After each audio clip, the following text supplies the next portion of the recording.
afternoon, everybody. It's so nice to see your faces. I'm going to put my view in gallery view so that I don't see my face so large on two computer screens. But it's so nice to see everybody today. Welcome to our third Alumni Rising Runner event of the week. Very excited for this Homecoming at Home week, and it's wonderful that today we are with the School of Business and Public Administration. This is our 7th annual Alumni Rising Runner event, and this is the first year we are doing it virtually and having an event for each academic school and also the Antelope Valley campus. Just to tell you a little bit about this event, if you are unfamiliar with it, we started this homecoming event in conjunction with Student Affairs. Thank you to Dr. Wallace for his leadership, who I know does not like to be called out, but I really appreciate his leadership with this event. So the idea behind the Alumni Rising Runner event is that we would reach out to those graduates within the last 10 years and recognize one from each of these 4 schools in our Antelope Valley campus, those who are already excelling in their careers. And we want them to come back and share their secrets of success with our students. So we are recording this event today, and we will share this this video and this event more broadly with students, which we're excited about. But who better for students to learn from than people who were in their shoes just a few short years ago? Each dean of CSUB's 4 academic schools, as well as the dean of CSUB Antelope Valley, chooses an Alumni Rising Runner in consultation with faculty. This is the first year we've included recognition of an Alumni Rising Runner specifically from the Antelope Valley campus, which we did on Monday. So we were excited to add Antelope Valley to our awards. And I think you'll find today that we have a second Antelope Valley grad who's also, a BPA grad. So you'll get to know Bailee shortly. But what I'd like to do now is introduce John Stark. He's the interim dean of the School of Business and Public Administration. Dr. Stark was just appointed to this role. So congratulations to you, Dr. Stark. And I will now turn the screen over to you. Okay, well, thank you very much, Sarah. I appreciate it. And good afternoon, everyone. On behalf of the faculty, staff, and students of the School of Business and Public Administration, we're very, very pleased that you could join us this afternoon, especially in this event where we get to honor one of our outstanding alumni for the School of Business and Public Administration. And we've got an absolute fantastic a nominee to represent us. And as Sarah noted, we're pleased. We, BPA, have always had a good, strong relationship with Antelope Valley, and we're glad that both of our candidates from BPA are also our AB campus students as well. So we're very proud of that. And in addition, to round this all out, to introduce Bailee, we're going to bring one of our top professors who actually happens to also be based in the Antelope Valley. And so Dr. David Smith worked his way up through the Air Force. Between the Air Force and the Air Guard, he rose to the rank of general. He now runs one of the major operations over in the Edwards Air Force Base area, some 12,000 employees, of which Bailee happens to be one, I understand. And he has been a marvelous addition to our teaching faculty. Our students have absolutely benefited from having him. So it's a real honor to ask Dr. Smith to please introduce our honoree for this afternoon. Well, thank you, Dr. Stark. What a humbling introduction.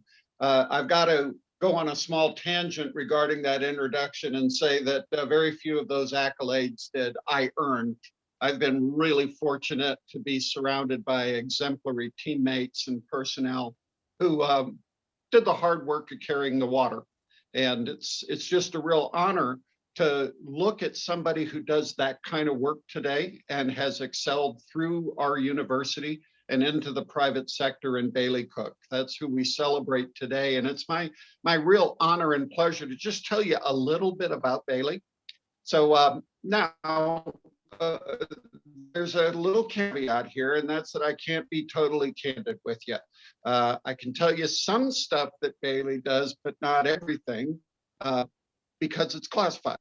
So she lives in a dark world that our nation's defense must operate in, of some things that are kept proprietary and classified so that we can protect our warfighters and project power as required with our national policy of deterrence. She's a really big part of that.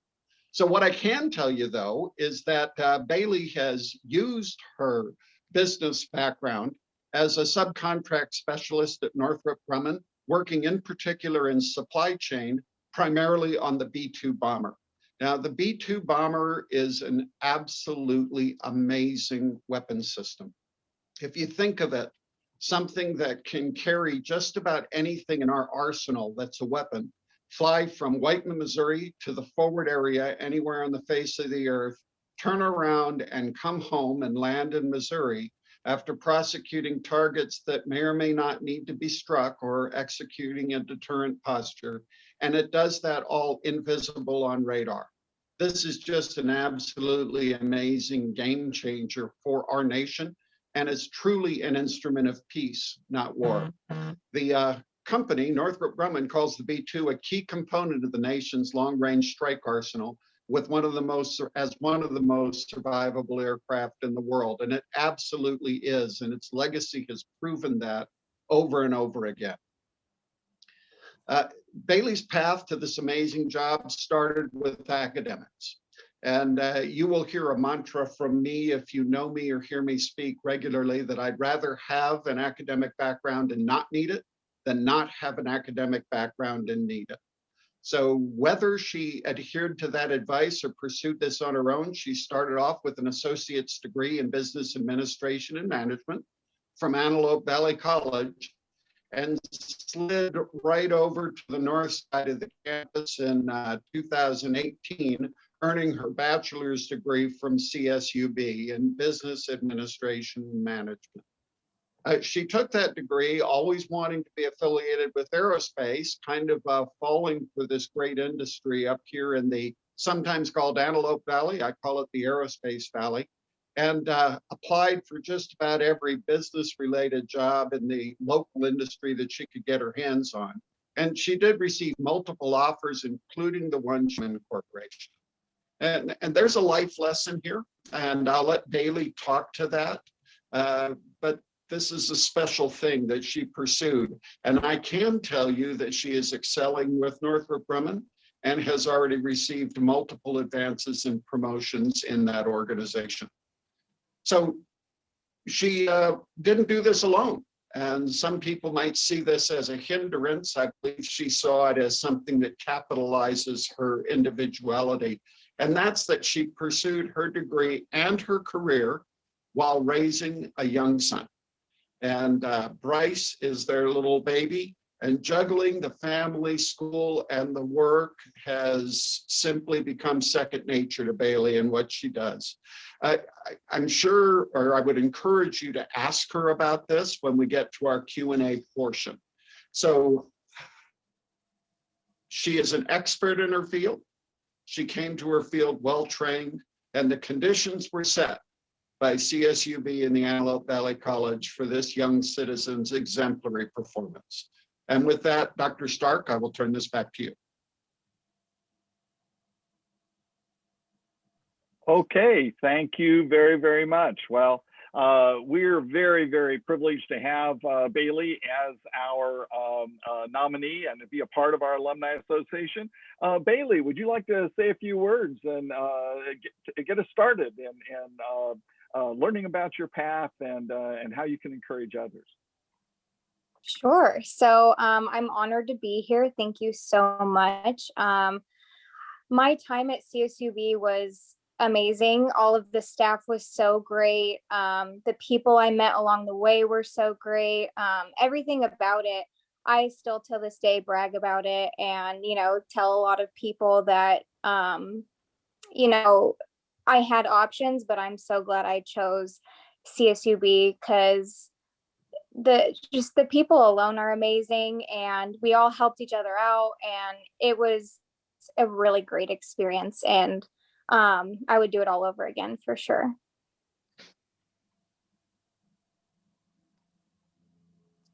Well, that's awesome, Bailee, and thank you so much, and congratulations again. Now I'd like to introduce John Tarjan, Dr. Tarjan, Chair of BPA's Management Marketing Department, who's going to lead us in some Q&A. All right, thank you. You know, I'm just reflecting what a small world it is. So Bailee, I have a son-in-law who actually used to work out at Edwards for NASA, but now he works up at Lawrence Livermore taking care of the payloads. So I could introduce you to, but you'd have doubly nothing to talk about because you'd be sworn to secrecy.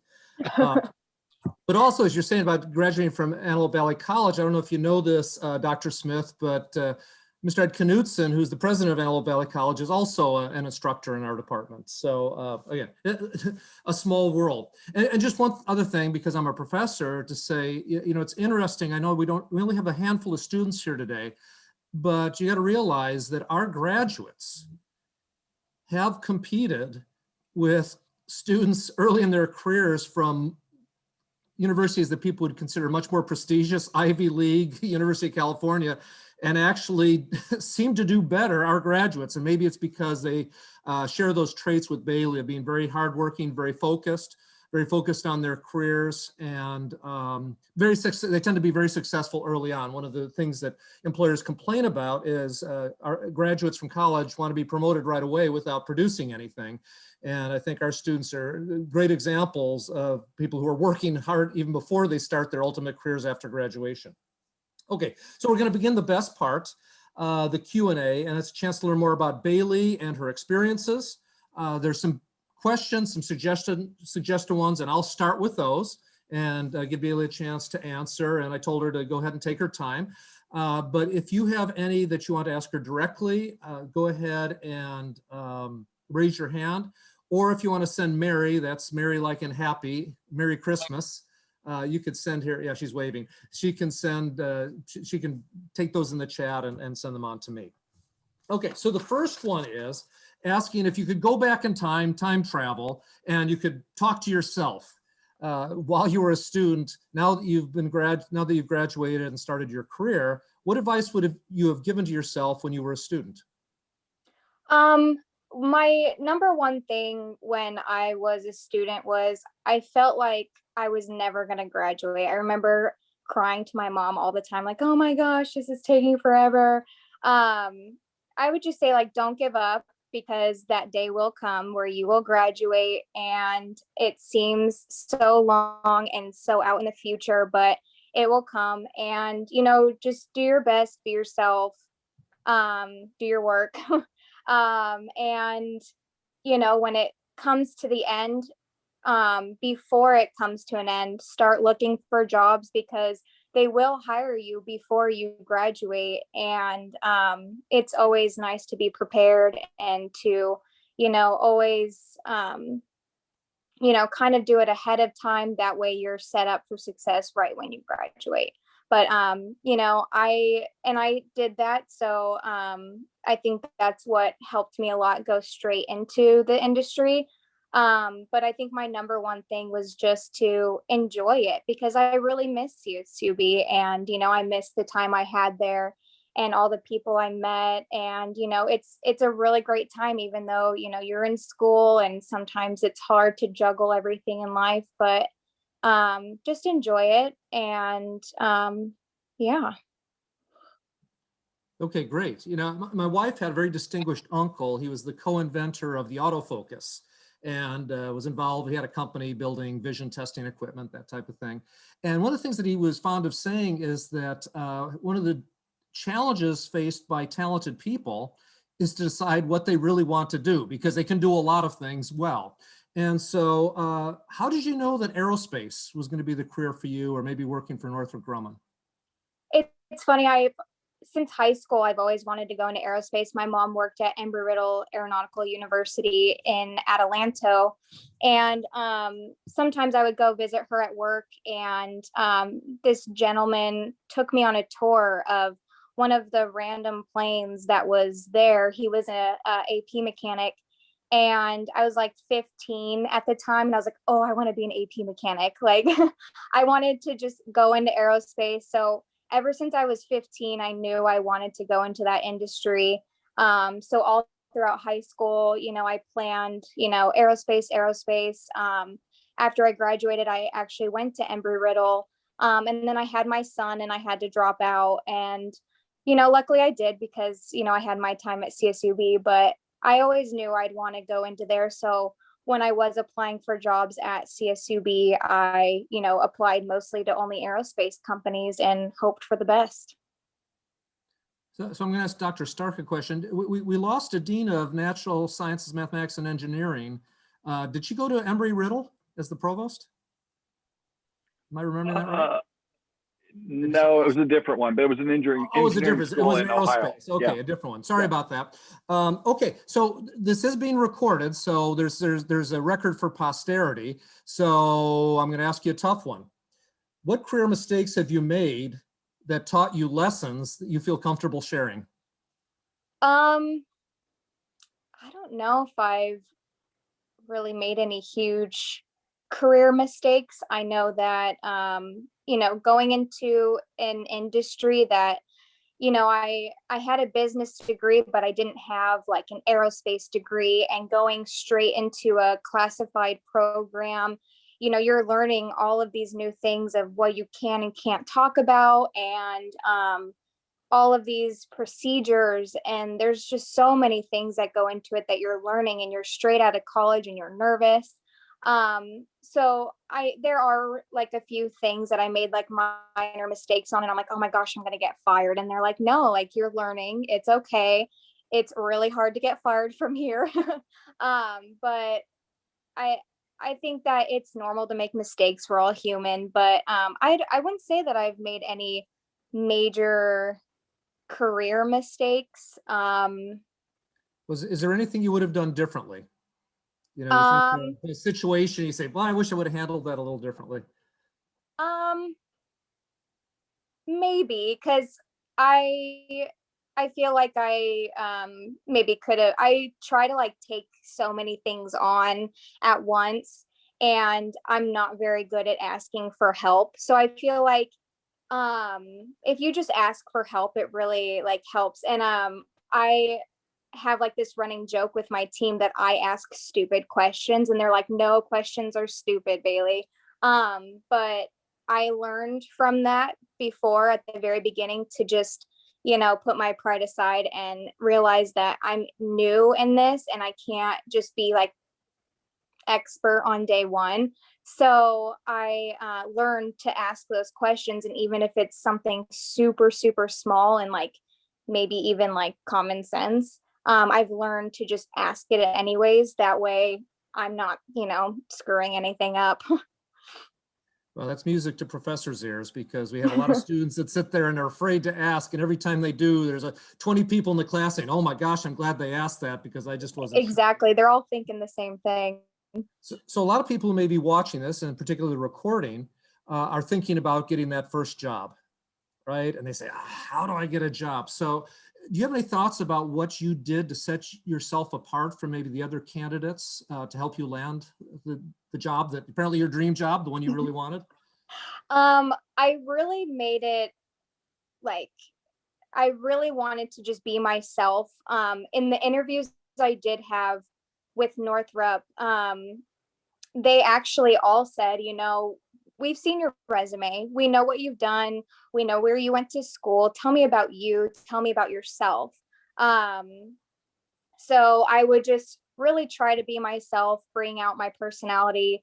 And a lot of them ended up just us chit-chatting for an hour and going over other like interview times. So it's really important to just be yourself, because a lot of these companies are like likely looking for someone that fits their team rather than, they see what work you've done. They know your work ethic. So it's really important to just be yourself and show that you're a match for their team, and that that you would bring value to their team rather than, what you've done in your past. Okay, great. Yeah, organizational fit is a really important thing. Being someplace where you're happy and they're happy with you, it's great. So we have a question from the audience, and you've you've juggled a lot of things in your life, right? Family Mhm. responsibilities and school and work and all that stuff. Have you thought about maybe getting a master's degree somewhere along the line? I know it sounds like a lot. And if so, would it be an MBA or something else? I am actually in a master's program right now, getting my MBA in supply chain management, which is the field I'm in right now. And I will be done in December. So I'm still juggling full-time work, full-time school, full-time son, but it's amazing. And it's really empowering, and it feels really good to be able to say, like, I accomplished all of this. And I just always wanted to be that role model for my son and show him that school is important, and that you can do anything with, you know, yourself and with the help of others. So my family helps me a lot with my son, and I'm always very appreciative of them. Yeah, the audience might be interested to know, since you mentioned supply chain, one of our professors is a former colonel in a supply chain for the Air Force. Not our Air Oh. Force, it was the Korean Air Force, but Dr. teaches in that program, our program. So in aerospace, where do you think the good job opportunities are? If I'm a graduate and say, boy, Bailee kind of convinced me, in what areas might I be able to find a good job? It's funny because going into like the aerospace industry, I thought I had to be some kind of engineer or mechanic or, something along those lines. But there are so many different job categories I never even knew of. And business alone has like 10 different categories. There's, proposals, there's all of like the accounting, there's planning, there's business management. I'm in subcontracts. And I did not know how huge all of these things are. And there's, much more than just business or engineering and stuff like that. So just, scout the websites of the companies that you are really interested in. And what I did is I just looked for any position that required a business degree, but just, look for the jobs that require the degree that you have. Or anything that, requires any kind of degree, because everything's a learning experience. I have a business degree, but I learned so much being at my job that, I could have gone in there with any kind of other degree as well and still been able to do the job. So. Yeah, I can identify. Many years ago, with an MBA, I ended up being working for a defense contractor, and was in planning department and moved over into systems analysis and computers. So yeah, I'd say that's probably a lesson that as long as you have the skills and the motivation, that you can probably succeed in almost anything you do. You just want to make sure you get a good solid foundation. There's a question I was given about the biggest risk you may have taken. Oh, no, let me skip. I'm going to skip back to it. So how many women work in the aerospace field or for Northrop Grumman? And do you have any advice or message for young women who might have an interest in a career in aerospace? My team alone is mostly all women. And a lot of my job, I work a lot with the other sections as well, like with planning and proposals and all that. And the majority of them are all women. It's really awesome to see. And our CEO is a woman as well. So, you'd think that it's a male dominated industry, but it's really not. I mean, there's so many opportunities for anyone at Northrop Grumman and at Lockheed, any aerospace company. But, and, they really look at, who you are, if you are a good fit to the team. They're known not to discriminate on, your gender or anything like that. So. Okay, great, thanks. I have to scroll back and forth to read these questions. Some of them disappear. Let's see. Oh, I think you answered this one. Oh, no, but here's one. What tips would you have for applying for jobs, about applying for jobs before you graduate? Thinking about in particular aerospace or whatever lessons you might have learned. You know, is it possible to apply before you even graduate? And what tips would you give for people if they decide to do that? Yeah, absolutely. Because I started applying and I actually accepted my offer before I even graduated. I graduated in December of 2018 and I accepted my offer in November of 2018. So what I pretty much did, I knew I wanted to go into the aerospace industry and I knew a lot of the aerospace companies out here. So I would just go onto their website and look at all of the careers and apply to anything I could get my hands on. So, you know, if you have an idea of what kind of industry, or you can even go to, you know, I know LinkedIn, or, you know, there's a lot of job sites that you can just scroll through with your location, and they have so many job opportunities on there, and just keep applying. And on your resume, you know, you'll say your expected graduation date. And yeah, so I think it's a good idea to do it ahead of time. That way you're set up for success right after you graduate. Okay, another question. Did they ever let you fly the B-2 bombers? No, actually, that's not the question. It was what's the coolest part of working, or, you know, what's the most enjoyable or interesting part of working as part of the B-2 program? It's awesome to see it, of course, to watch it fly. It's awesome to be able to, you know, go into the hangar and see it anytime I want. Honestly, I think the best part about it is just being able to say that I'm on that program. It's, you know, as Dr. Smith said, it is one of the most valuable bombers, and it's an amazing team. I have an amazing team. We're all very close. We're very close with the other departments as well. And so I feel like it's just an honor to work for Northrop Grumman and to work on the B-2 as well. It's an amazing experience. And it's really awesome bragging rights. Yeah, here's a tough one for you. So where do you see yourself in 10 years? That's always difficult. And what big goals do you still have ahead of you? I know it's you're starting your career, you know, you're kind of mid-career now, but what do you see for the future?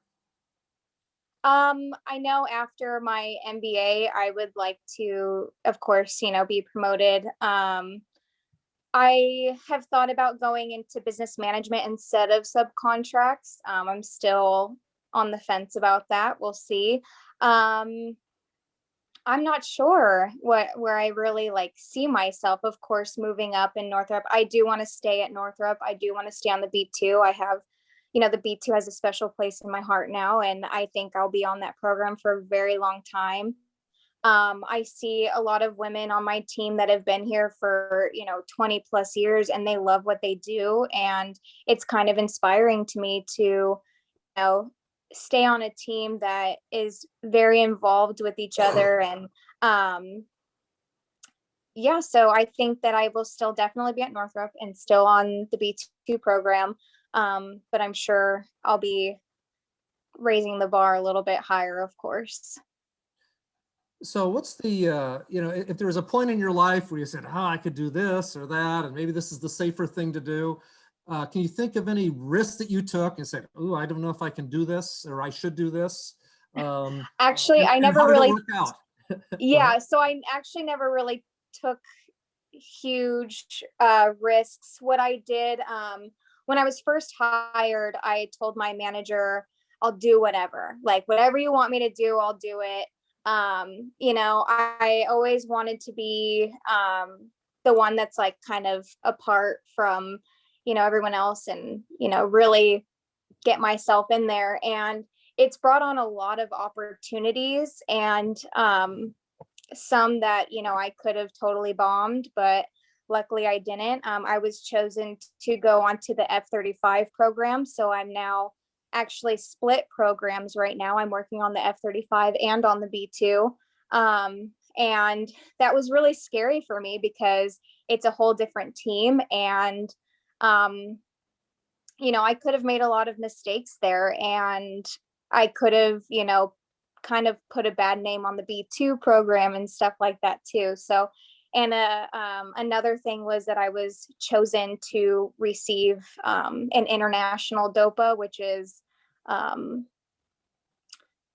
being able to procure parts from international companies, not just, United States companies. So I went to like a 2-day training down in Redondo Beach for that. And I was the only one on my team chosen for that. And I was really scared because, if I come back and I shared with the team everything I learned. And if I was like, oh, I just kind of like sat there, like you have to really be on your game. So I think one of my biggest risks was just telling my boss, like, I'll do anything. And it could have been bad, but luckily it's been anything, like everything's been so rewarding about it. So unsurprisingly, the next question came in from a professor, Professor Stark, who also is a member of the management marketing department.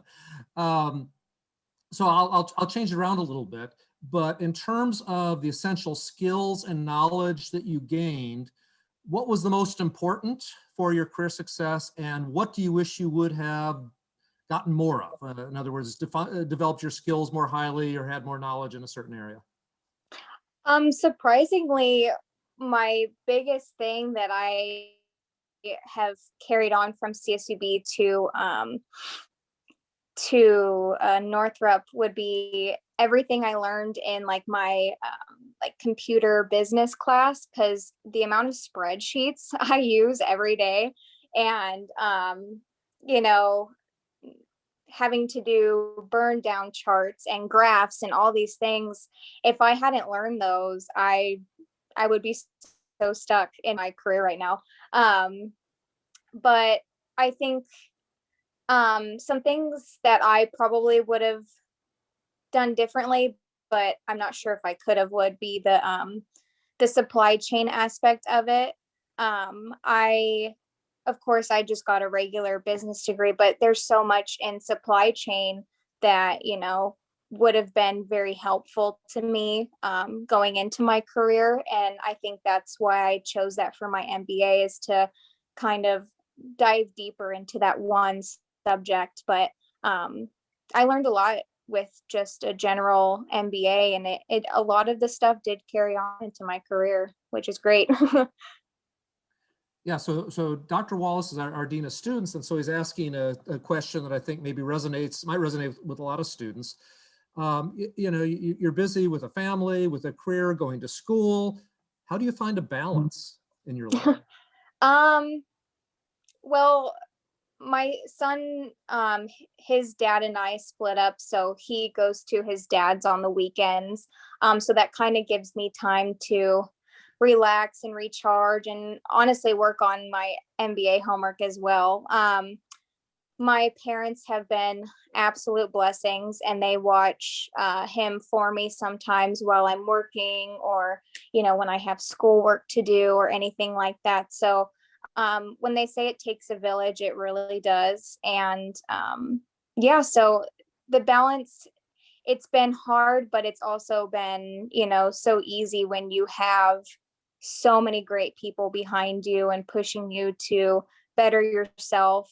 And, you know that you need to do all these things to provide that life for your son and be that role model for him. So.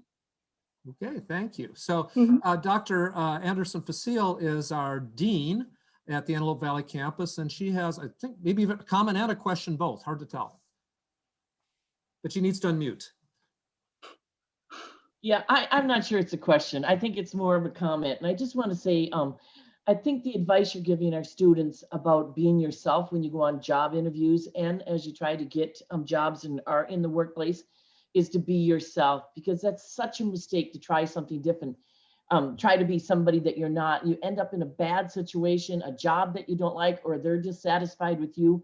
And so I appreciate that you gave that advice to our students, because you need to fit and you want to fit, and then that's a job you can be happy with, and it can be fulfilling, as obviously your job is very fulfilling to you. Absolutely. I actually have a really funny interview story.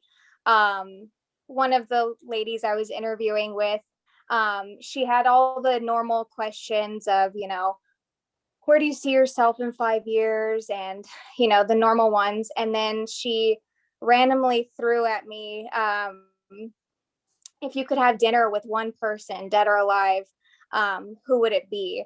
And like, I was so nervous. I was like, oh my gosh, this is a huge question. Like, I should pick some like professional person or, like Gandhi or something. But I went with John Mulaney, which is a comedian. And I was like, oh my gosh, like right when I said that, I was like, why did I just say that? Like, that is so lame. And she's like, oh my gosh, I just saw him last week. And I was like, no way. And then her and I chatted about it for like ever. And so I was like, okay, I'm so glad I was just myself. And I like just went with it. And, now she knows that I love comedy and all this stuff. And her and I talked forever after that interview. And, it's okay to be yourself and to think like, oh man, I just like totally messed up that interview. But they really see your personality come out and they're like, okay, I want her on my team. Well, thank you, Bailee. You did an awesome job. It's not easy to field questions, especially when you have a virtual audience out there, but you did a tremendous job. So I'm off to jury duty, and I'm going to turn it back to Dr. Stark, the dean of our school. Okay, thank you very much, John. And for Bailee, that was a great conversation. And I think there are a lot of really great advice. And thank you, Bailee, for being yourself with us and really just leading by example. I think that is really powerful and we really appreciate it. This is why we love to have you as our rising runner because you're doing such a great job with that. Unfortunately, one of our biggest fans in this program is our president, who just couldn't be with us today. So instead, what we have is we've got a video because our President Zelezny definitely wanted to be a part of the process and wanted to pass on her congratulations. So at this point, we have a little tape from Dr. Zelezny, excuse me, our president here at CSUB. A warm hello to our students, faculty, staff, alumni, and friends, and welcome home, runners. Though we cannot be in the same place today as we celebrate 5 outstanding rising runners, make no mistake, we are together. For CSUB is not just a physical location. CSUB is a feeling. CSUB is family. CSUB is connection. CSUB is a sense of belonging. CSUB is home. As Maya Angelou once said, the ache for home lives in all of us.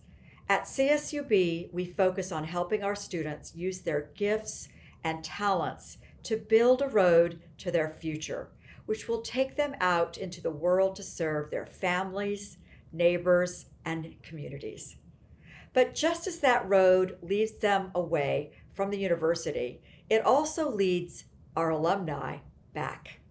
This week, we celebrate that return in spirit, if not in body. And we welcome our runners back into the warm embrace of our extended family. The 5 amazing alumni we are celebrating this week are called Rising Runners for a reason. They are climbing a ladder of success, and as they climb, they lift others along with them. Each school will celebrate its own rising runner at separate occasions this week. But I want to recognize each of our rising runners before the entire CSUB community. The Antelope Valley campus recognizes rising runner Serena Muhammad, who received her Bachelor of Science in Business Administration and Management in 2015 and Master of Business Administration in 2017. Serena is giving back by serving as a business service representative for Goodwill, Southern California. The School of Arts and Humanities recognizes rising runner Dr. Jamal Wright, who earned his Bachelor of Arts in History in 2015, Master of Arts in History in 2017, and Doctorate in Educational Leadership in 2020. Dr. Wright is an Associate Professor of History at Bakersfield College. The School of Business and Public Administration recognizes rising runner Bailee Cook, who received her Bachelor of Science in Business Administration in 2018. Bailee is a subcontract specialist for Northrop Grumman. The School of Natural Sciences, Mathematics, and Engineering recognizes rising runner Dr. Nick Toothman, who earned his Bachelor of Science in Computer Science in 2010. Nick went on to earn his doctorate in computer science from UC Davis in 2020. Dr. Toothman is an assistant professor right here at CSUB.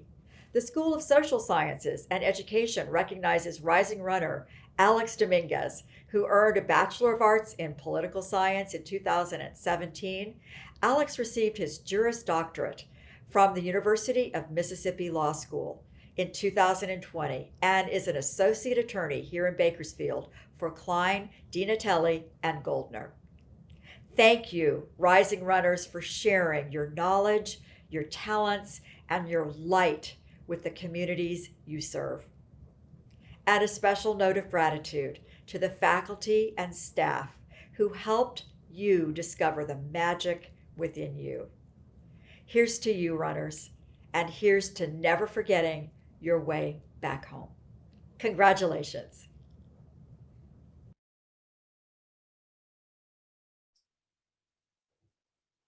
Well, thank you everybody for being here, and especially to you, Bailee. Thank you again for sharing your career journey thus far. We look forward to following you in your career. It's an exciting one, and I really hope we have a lot of students tune in for this video, especially those who are interested in aerospace and in your field. So thank you again. Congratulations on your Rising Runner Award. I don't know if it was mentioned earlier, but the Alumni Association will be sending you a plaque and an awards package. Wish we could do that in person. But maybe at some point in the future, we'll get a tour or something of where you work, all kinds of cool stuff going on there. So thank you again. I also want to say a special thank you to Drs. Stark, Smith, and Tarjan for your contributions for today's event. Really appreciate it. It's been a great collaboration with all of our faculty, our deans, our academic schools, and our Antelope Valley campus to recognize these amazing young alumni. I also wanted to say a special thank you to our event and alumni teams who are behind the scenes, making everything flow well and work for this week.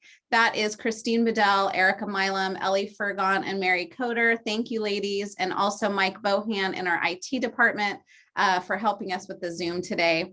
Just a reminder, there are 2 more Alumni Rising Runner events this week. The next is tomorrow when the School of NSME honors Nick Toothman, who is an assistant professor at CSUB. And Friday, the School of Social Sciences and Education honors Alex Dominguez, as you just heard the president mention, and he is a lawyer who has also worked in local politics. You can check out the schedule and register for any of the Rising Runner events on the same homecoming site where you signed up for today's event. There's a registration link on the alumni website. That's csub.edu/alumni. You can also visit the homecoming website for more programming this week. There's a lot going on during our Homecoming at Home programming, and you can visit that website at csub.edu/homecoming. That's it. Thanks again, everyone, for being here, and have a great rest of your afternoon.